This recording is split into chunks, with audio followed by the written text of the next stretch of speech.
Осталось еще 2 километра до школы. Из-за снега ничего не видно.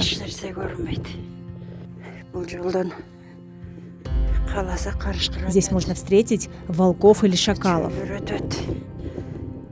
Этот ролик стал популярным в Кыргызстане. Учительница сняла и выложила видео, где в метель она преодолевает долгий путь до школы. Здесь обрыв.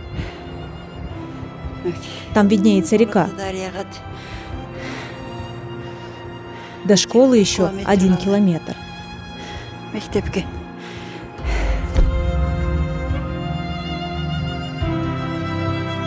Мы нашли эту учительницу в верховьях Каракульджи, на юге Кыргызстана, в горных краях, где зима длится почти полгода. Кыргызстан, будучи горной страной, имеет порядка 1000 высокогорных и труднодоступных сел. Среди них Ничке-Су и Терек-Су. Расстояние между этими селами 4 километра. Соединяет их гравийная горная дорога. Сейчас 7 утра, уже светло, а зимой в это время еще темно. Бывает, идешь, а рядом шакалы воют или следы волков. Тогда боишься за детей.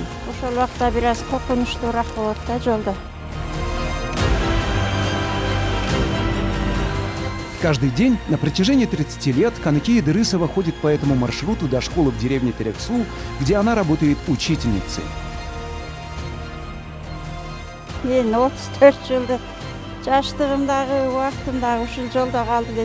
34 года так хожу по этой дороге. Считай, всю свою молодость на этой дороге провела. Детей своих вырастила. Помню, с 1,5-годовалым ребенком шла в школу. Приходила, работала и потом возвращалась опять домой. А ребенок, бывало, капризничал, кушать хотел или мучила его жажда.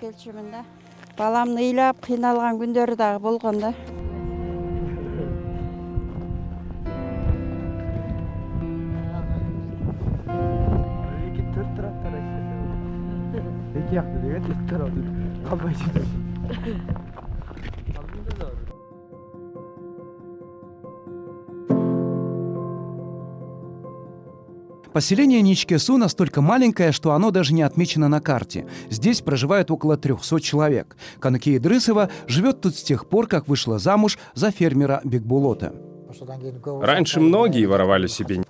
Вот и я ее украл. До свадьбы мы виделись только 1 раз. Она мне сразу понравилась, и я собрал друзей, чтобы своровать ее из соседней деревни. Тогда машины были только в колхозах. Я попросил знакомого водителя грузовика, и на этой машине мы ее увезли.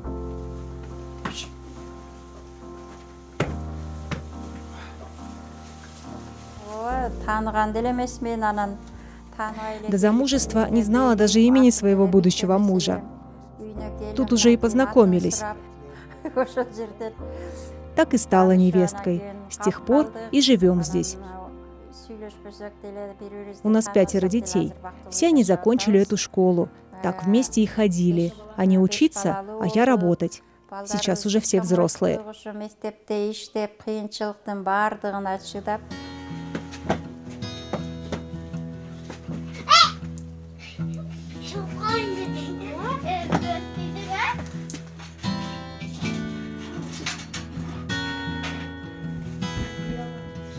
Дети выросли и разъехались. Каныкия с мужем воспитывают 3 внуков. Их родители, как и многие другие в деревне, уехали на заработки за границу. Ведь тут нет никакой работы. Мы в Москве работаем. Своих 2 детей мы оставили свекрови, еще когда им было по годику. Свекровь не только растит моих детей, но и учит их читать и писать. Сейчас мои старшие помогают подготовиться к школе. В следующем году она пойдет в 1 класс.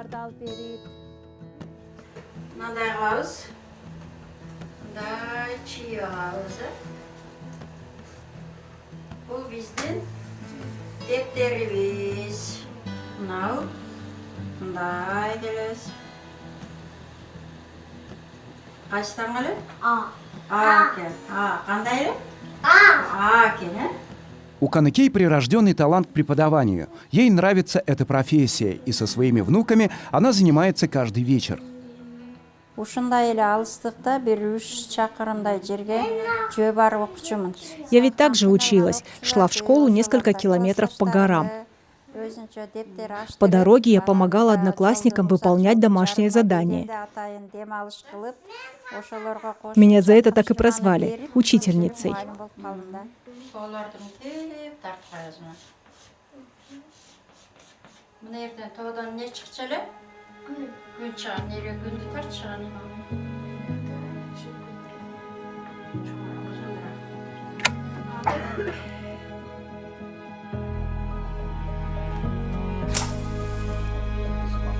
В зимний период в целях экономии власти временно прекращают подачу электричества в отдаленные районы. Из-за частых перебоев люди готовят ужин на костре. Так даже вкуснее получается блюдо.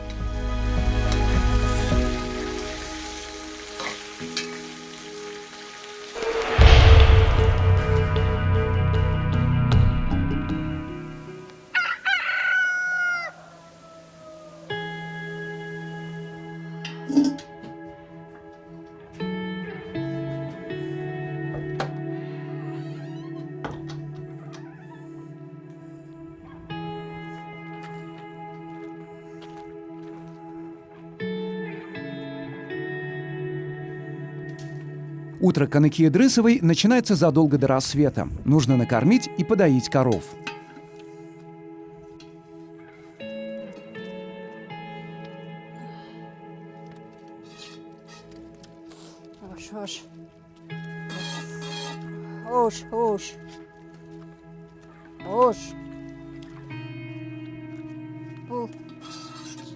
Теленок родился всего 2 дня назад.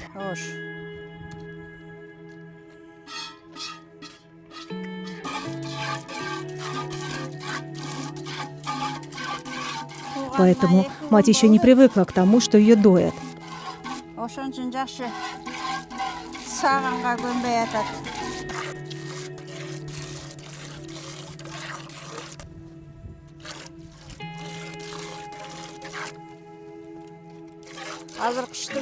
Зимой корова молоко дает мало, но нужно немножко подоить.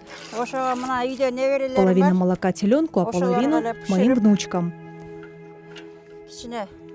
Я им сварю кашу.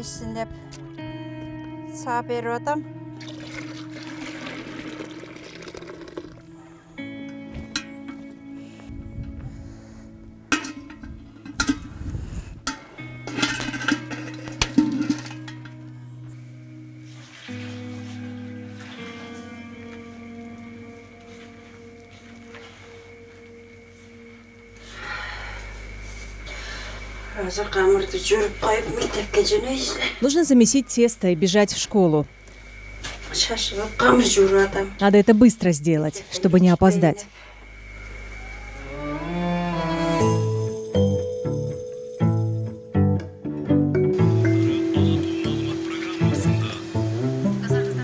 Нуристан тоже собирается в школу. Его семья живет по соседству с учительницей.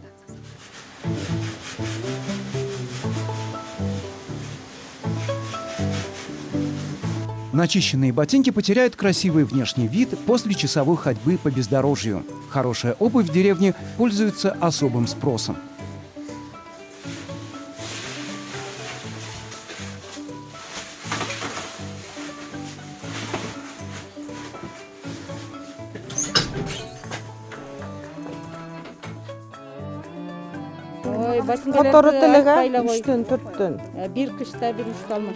За зиму 3-4 пары меняем. Сейчас обувь дорогая и некачественная.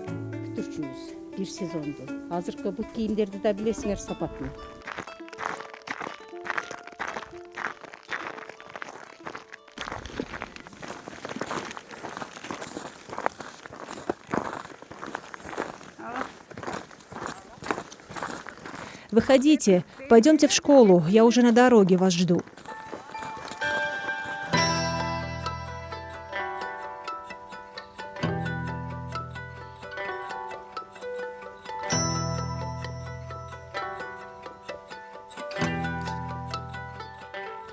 кичине күн узарып калган үчүн 7:30 чыгып атабыз.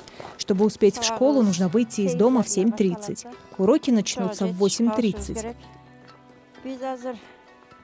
Сейчас нет снега, надеюсь, за 50 минут дойдем. Тогда, когда снег выпадает, то часа полтора идем.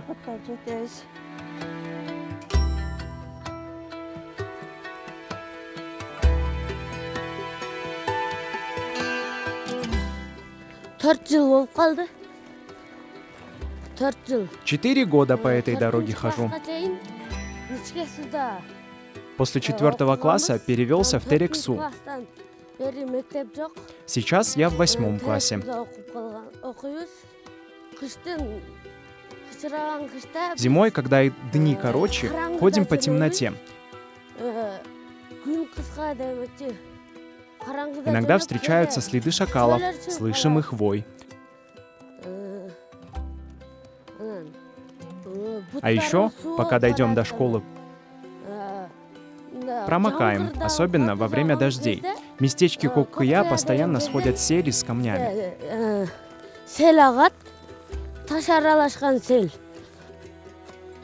Ежедневно по этой горной дороге дети из деревни Ничкесу преодолевают долгий путь к знаниям в соседний Терексу. Ведь в Ничкесу есть только начальная школа до 4 класса.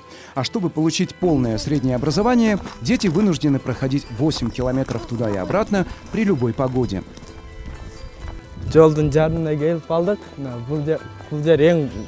Прошли полпути. Это самый опасный участок. После ливней тут оползни или камнепады случаются. По этой дороге больше 20 учеников каждый день ходят в школу. Было бы хорошо, если была бы машина.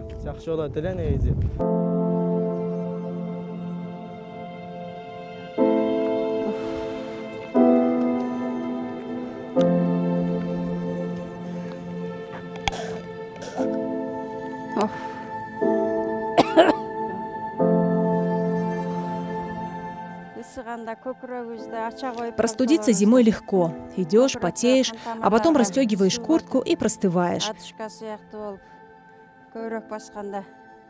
Кажется, я так и заболела.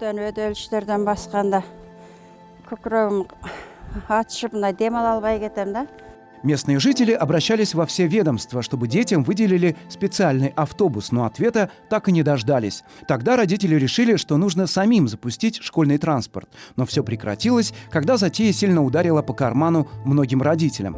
Ведь они и так доплачивают за горячее питание в школе.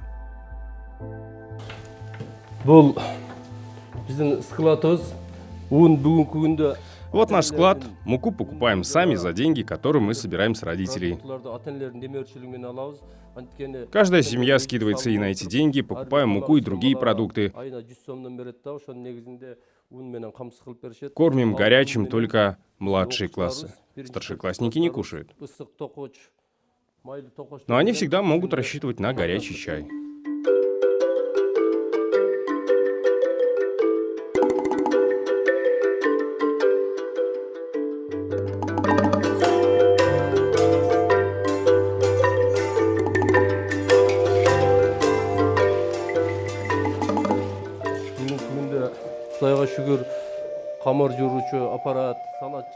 Вот, кухня наша.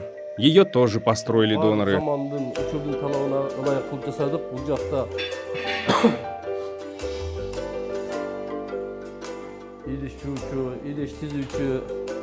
Они нам выделили $8000, и мы смогли купить тестомешалку и печь.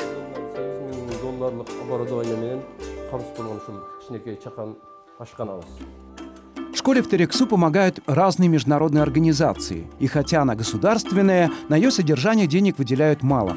Даже сами преподаватели вот уже несколько лет не могут добиться хотя бы мизерной надбавки за работу в условиях высокогорья.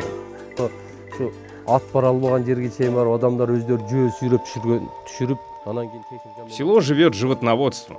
Видите горы? Там мы косим сено и везем его в село. Представляете, какой труд? Так что тут людям жить тяжело. Нам не платят высокогорный коэффициент, хотя каждый год просим. Нам все время обещают, а потом забывают. Если даже на 20% повысит, то уже хорошо. Ведь у нас зарплаты низкие.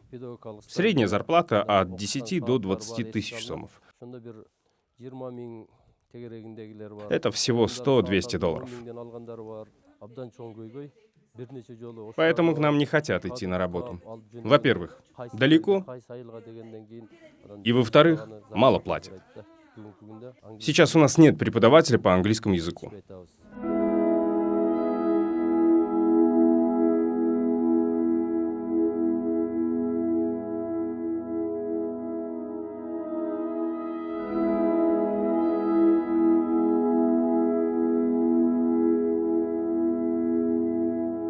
Джургалбек – директор единственной школы в Терексу. Он сам когда-то ее закончил и остался тут работать.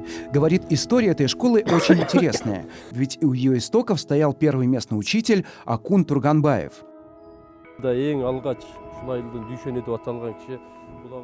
Он был первым учителем в этой деревне. Сам он из Харакульджи. В деревню 1 мая пешком ходил учиться. Потом, когда закончил школу, вернулся в деревню и рядом со своим домом построил школу.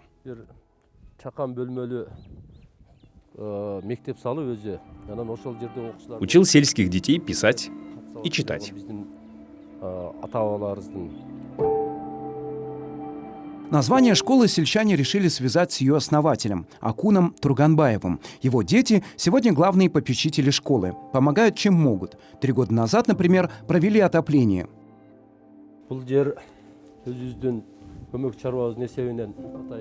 Здесь мы готовим, когда отключают электричество. Мы сами с учителями построили.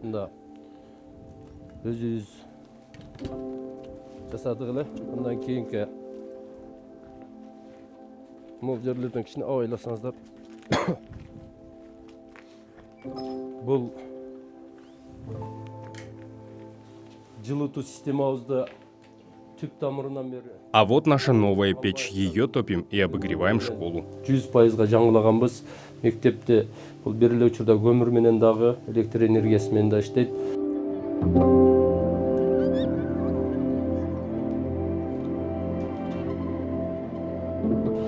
Учурда залыбыз 17. Сейчас в школе 16-17 градусов. В классах немного теплее. Но сейчас гораздо лучше, чем было 3 года назад. Ал эми ар бир класста 18ден жогорун берип турат. Класстар мындан да жылуу. Школа, которая уже полвека, сейчас в аварийном состоянии и вот-вот может рухнуть. Строить новую власти не планируют. Вот и остается поддерживать школу самостоятельно.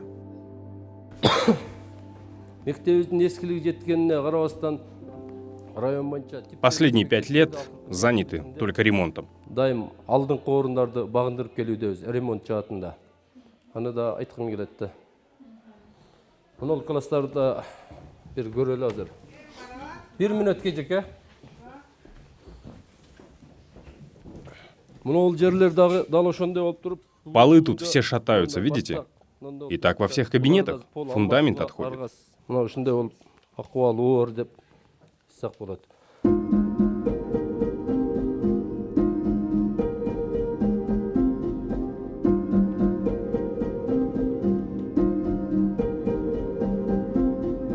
Бир мезгилдерде бул жерде биздин айылда А класс, Б класс. Раньше были классы А и Б, а сейчас кое-как набираем 1 класс.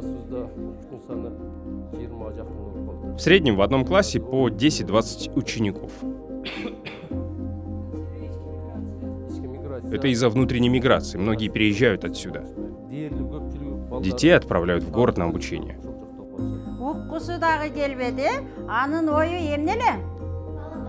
Балапандар эле. Менен катар балдарым деле кыйналып чоңойду да. Вместе со мной промучились и мои дети на этой дороге. Анан экинчи балам айтып коет. Старший сын, когда заканчивал школу, как-то сказал мне: давайте переедем. Бул жерде жашагым деле келбей калды. Эмне болду десем, мен 11 жыл бою кыйналып. Он говорит, что не хотел бы, чтобы и его дети так мучились.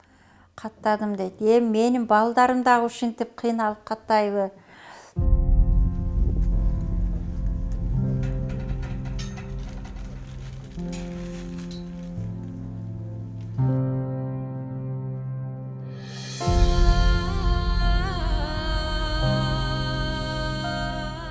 Кейде алып кетет, бирок Иногда көп проезжают жүргүзүүдө машины. алып кетпейт. Но не всегда нас подбирают. Жол эле өтүп кетишет.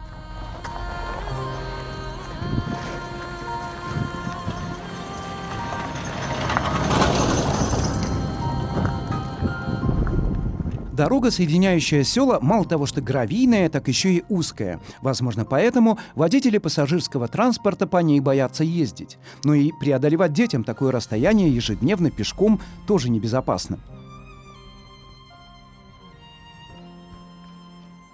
Ай, мынау жерден таш. Камнепад был. Машиналар кыйналат эми.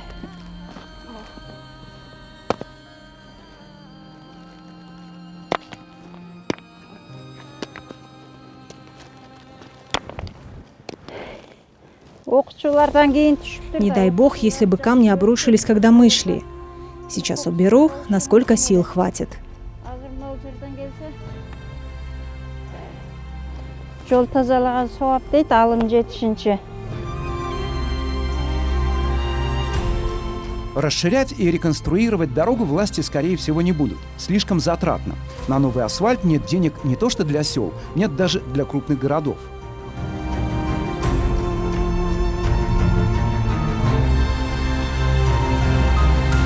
Таких маленьких поселений, как Ничке-Су, в Кыргызстане немало. В них живут люди, не требующие к себе особого внимания. Живут себе так, как привыкли жить. Знают, как приготовить в печах вкуснейший хлеб, вести хозяйство и даже копить деньги при мизерной пенсии, чтобы дать возможность своим детям получить хорошее образование.